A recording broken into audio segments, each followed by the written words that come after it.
दोस्तों नमस्कार। आज जो मैं टॉपिक लेकर आया हूँ, जिस मुद्दे पर आज बात करूँगा, मुझे लगता है इस टॉपिक पे बात करना बहुत ज़्यादा ज़रूरी है। क्योंकि आए दिन मैं क्या देखता हूँ कि जितने भी सारे शॉर्ट्स हैं, जितने भी चीज़ हैं, उस पे बिहारियों के इतिहास को लेकर के सारे भारतीय प्राउड करते हैं। बिहार के द्वारा दिया गया नेशनल एम्बलम वो भारत सरकार इस्तेमाल करती है। धम्म चक्र हमारा इस्तेमाल होता है। सारे राज्यों में जो हमारा चार सिंहों वाला जो चिन्ह है उसे यूज किया जाता है भारतीय सरकार के शक्ति प्रदर्शन के रूप में। लेकिन जब बात आती है इतिहास को संजो कर रखने की और इतिहास को पर गर्व करने की, उस पर मराठा साम्राज्य पे गर्व करते हैं। बंगाली की जब बात आएगी तो वो पाल साम्राज्य के ऊपर बात करते हैं कि पाल साम्राज्य बंगाली साम्राज्य था। तमिल जो है वो चोला एम्पायर के ऊपर गर्व करते हैं। लेकिन आज तक मैंने ऐसा नहीं देखा कि कोई तमिल हो और वो मौर्य एम्पायर पे गर्व कर रहा हो, कोई मराठी हो वो मौर्यन एम्पायर पे गर्व कर रहा हो। लेकिन हम बिहारी क्या करते हैं? हम बिहारी पूरे भारत को एक समान समझकर मराठा साम्राज्य की इज्जत करते हैं, छत्रपति शिवाजी की इज्जत करते हैं, राजेंद्र चोल की इज्जत करते हैं, राजा राज चोल की इज्जत करते हैं, चोल साम्राज्य की इज्जत करते हैं, यहाँ तक कि हम लोग कलिंग की भी इज्जत करते हैं। क्यों? क्योंकि हम इस देश को अपना मानते हैं और अपने देश के सभी साम्राज्यों की इज्जत करना हम लोग जानते हैं। लेकिन हमें इसके बदले में क्या मिलता है? क्या सम्राट अशोक की जयंती भी मनाई जाती है देश में? नहीं मनाई जाती। लेकिन शिवाजी की जयंती मनाई जाती है। जिस शिवाजी का पिताजी खुद मुस्लिमों को सर्व करता था, शिवाजी के कई बॉडीगार्ड, कई वकील मुस्लिम थे, आज उसे हिंदू हृदय सम्राट बनाकर पेश किया जा रहा है। और वो मौर्य साम्राज्य जिसने एकमात्र सबसे अधिक साम्राज्य का विस्तार किया, अखंड भारत का निर्माण किया। जब भी ये अखंड भारत का नक्शा बनाते हैं उसमें ईरान को छोड़ देते हैं, लेकिन मौर्य एम्पायर अकेला एम्पायर था जिसने ईरान तक अपनी सीमा को पहुंचाया था। और जो आज मौर्य साम्राज्य हमें दिखाया जाता है वो काफ़ी छोटा है, वो काफ़ी छोटा है। मौर्य साम्राज्य ने पूरे दक्षिण पूर्व एशिया पर भी उसका इन्फ्लुएंस था, तभी वहाँ पे बुद्धिज़्म पहुँच पाया। क्योंकि मौर्य साम्राज्य के टाइम पे ही बुद्धिज़्म का प्रचार जोरों शोरों से हुआ। इंडिया को एक वर्ल्ड लेवल पे सबसे पहले ले जाने का काम मौर्य साम्राज्य ने किया। यहाँ तक कि ये मेगास्थनीज इंडिका नाम की जो बुक है ये एक फेक है। ये इंडिका नाम की कोई बुक कभी लिखी ही नहीं गई। कभी कोई इंडिका नाम की बुक का कोई अस्तित्व नहीं मिलता। कोई भी आर्कियोलॉजिकल स्क्रिप्चर में इंडिका नाम का कोई चर्चा नहीं मिलता है। लेकिन हमारे इतिहास को, केवल हमारे इतिहास को इस्तेमाल किया जाता है। हमारे इतिहास पे गर्व कोई भारतीय नहीं करता, केवल इस्तेमाल किया जाता है। जो आज वेटरनरी, जो पशु चिकित्सकों के लिए जो इस्तेमाल किया जाता है, जो उनका चिन्ह है, वो भी हमारे राजा सम्राट अशोक ने दिया।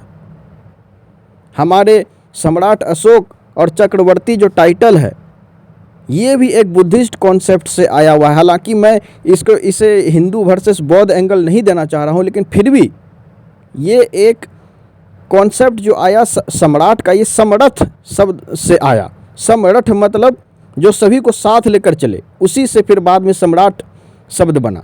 चक्रवर्ती धम्म चक्र से आया, जिसे फिर बाद में जो धम्म चक्र की बात करता हो, जो धम्म चक्र जो की को प्रीच करता हो, उसे चक्रवर्ती कहा गया। लेकिन बिना समझे जाने किसी को भी चक्रवर्ती, कोई भी टुच्चा सा राजा को चक्रवर्ती बना देते हैं ये लोग। और सबसे ज़्यादा नाक में दम कर रखा है इस फेक विक्रमादित्य साम्राज्य ने। अरे ये तो फेक है, ये विक्रमादित्य साम्राज्य जैसा तो कुछ है ही नहीं, ये तो फेक एम्पायर है, इसकी चर्चा कभी कुछ नहीं मिलती। गुप्ता साम्राज्य के टाइम पे जो एक कोई कुमार गुप्त थे या समुद्र गुप्त भी कुछ लोग बताते हैं, विक्रमादित्य एक टाइटल था, ये कोई राजा, कभी कोई राजा इतना बड़ा राज्य पे शासन नहीं किया। आए दिन ये बताते हैं कि 3/4 धरती पर विक्रमादित्य का साम्राज्य था। अरे भाई, जब 3/4 धरती पर विक्रमादित्य का साम्राज्य था तो आज वहाँ पे हिंदू क्यों नहीं है? हिंदू केवल भारत, नेपाल और बांग्लादेश और पाकिस्तान के ही कुछ क्षेत्रों में क्यों हैं? श्रीलंका में ही क्यों हैं? और बाकी जगह जहाँ पर भी हिंदू हैं तो वो तो माइग्रेटेड हैं। और फिर जिन देशों को ये विक्रमादित्य साम्राज्य में लेते हैं, वहाँ के इतिहास में विक्रमादित्य नाम का कोई जिक्र क्यों नहीं है? क्यों रूस, चीन और अरब के देशों में विक्रमादित्य साम्राज्य को नहीं पढ़ाया जाता है? ये सब बातें फेक हैं, ये सब बातें फॉल्स हैं, केवल इसलिए ताकि मौर्य साम्राज्य से भी बड़ा किसी साम्राज्य को दिखाया जा सके, किसी फेक साम्राज्य को प्रीच किया जा सके। क्योंकि मौर्य साम्राज्य के ऊपर तो बौद्ध का ठप्पा लगा हुआ है कि ये तो बौद्ध साम्राज्य था। जितने भी बुद्धिस्ट हैं ये तो मतलब और इस चीज़ को नर्क में लेकर जा रहे हैं कि इसे जो है हमेशा बौद्ध एंगल दे रहे हैं। इन्हें ये, चूँकि ये बौद्ध हैं इसलिए ये मौर्य साम्राज्य को ट्रीट करते हैं। जबकि हम बिहारियों के बाप दादाओं ने अपना खून बहाकर, अपना सब कुछ बलिदान करके साम्राज्य का विस्तार किया। इनका क्या गया? मैं कहता हूँ एक पंजाबी का क्या गया साम्राज्य का विस्तार करने में? एक गुजराती का क्या गया? एक तमिल का क्या गया? एक आंध्र प्रदेशी का क्या गया? एक तेलुगु का क्या गया? एक कन्नड़ का क्या गया? एक कलिंग का क्या गया? जो खून बहाया वो तो हमारे बाप दादाओं ने खून बहाया। और आज हम बिहारी अपने ही इतिहास पर गर्व नहीं करते। हम ही पूरे इंडिया का ठेका लेकर रखे हुए हैं कि बाकी के साम्राज्य का हम इज्जत करेंगे, लेकिन हमारे साम्राज्य का कोई इज्जत नहीं करेगा। केवल हमारे इतिहास का इस्तेमाल किया जाएगा। मेरे बिहारी भाइयों और सारे ईस्ट इंडियन से मैं कहना चाहता हूँ, हम लोग पहले इंडियन हैं। हमारी सबसे पहली आइडेंटिटी इंडियन ही है, भारतवासी ही है। लेकिन अपने इतिहास को गर्व करो, क्योंकि हमारा बिहार जो आज का जो जितना 94,163 स्क्वायर किलोमीटर का जो बिहार है, इतना ही बड़ा बिहार नहीं था। जो कहते हैं कि अखंड भारत बनाया गया, अरे मैं कहता हूँ वो तो अखंड बिहार था। अगर अखंड भारत था तो फिर दिल्ली आज राजधानी क्यों है भारत की? पाटलिपुत्र क्यों नहीं है? पाटलिपुत्र ही तो राजधानी थी। और फिर अशोक राजपथ और जगह क्यों नहीं है? केवल पटना में क्यों है अशोक राजपथ? इन सब चीज़ों को हमें सीखना होगा और हमें अपने इतिहास पे गर्व करना होगा। हमारे मौर्य साम्राज्य को लेकर के केवल जो इस्तेमाल किया जाता है, इसकी इज्जत नहीं की जाती। और हम तो हैं ही निठल्ले, हम तो इज्जत करते ही नहीं हैं अपने साम्राज्य की। हम तो दूसरे के साम्राज्यों की इज्जत करने में लगे रहते हैं। मैं ये नहीं कहता कि आप इज्जत मत करो दूसरे, मराठा साम्राज्य की इज्जत मत करो, राष्ट्रकूट साम्राज्य की इज्जत मत करो, चालुक्य साम्राज्य की इज्जत मत करो, चोल साम्राज्य की इज्जत मत करो, चेरा साम्राज्य की इज्जत मत करो, पांडे, हालांकि ये सब राजवंश थे, चोल, चेरा, पांड्या, ये सब साम्राज्य नहीं थे। लेकिन कम से कम जो हमारा अपना साम्राज्य है, जिसे लेकर के भारत, जिसके चिन्ह में भारतीय की सॉवरेनिटी को डाल दिया गया है, जिसके एम्बलम में, अरे कम से कम उसकी तो इज्जत कर लो। इसीलिए बिहारियों, अपने इतिहास को जानो। तुम्हारे इतिहास का इस्तेमाल किया जा रहा है, लेकिन तुम्हारे इतिहास को वो इज्जत, वो जगह, वो हक नहीं दिया जा रहा है। आए दिन किसी भी शॉर्ट्स में देख लो, सारे तमिल जो है डिफेम करते रहते हैं मौर्यन एम्पायर को, और हम बिहारियों के कमेंट को देख लो, वो उन्हीं का सपोर्ट कर रहे होते हैं। किसी भी मराठा साम्राज्य के एम्पायर को देख लो, सारे मराठियों का कमेंट मिल जाएगा एक जैसा, और बिहारी उसके बीच में भी ये कमेंट कर रहा होता है कि मराठा साम्राज्य महान है। अरे मराठा साम्राज्य महान है, लेकिन मौर्य साम्राज्य तो महानतम है। इससे बड़ा ना कोई साम्राज्य कभी स्थापित कर पाया, और न ही अंग्रेज स्थापित कर पाए, न ब्रिटिश राज उतना बड़ा था, न मुगल साम्राज्य उतना बड़ा था, न गुप्ता साम्राज्य उतना बड़ा था, न खिलजी से का दिल्ली सल्तनत उतना बड़ा था, न तुगलक उतने बड़े साम्राज्य स्थापित कर पाए। किसी के शासनकाल में उतना बड़ा साम्राज्य नहीं स्थापित हो पाया।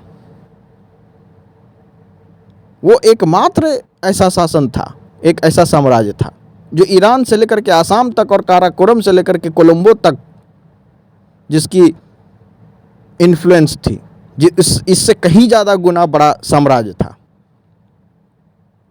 और उसकी राजधानी पाटलिपुत्र थी। हमें गर्व है। बिहारियों, अपने इतिहास को जानो आज। और कुछ कमेंट ऐसे भी आते हैं, कुछ मगहिया कह रहे होते हैं ये तो मगध एम्पायर है, मगध साम्राज्य। अरे मगध से तो स्टार्टिंग हुई, लेकिन जो मौर्य साम्राज्य जो बना उसमें सारे लिच्छवियों का खून है, उसमें अंगवासियों का खून है, उसमें वज्जी गणराज का खून है, काशी का खून है, कौशल का खून है।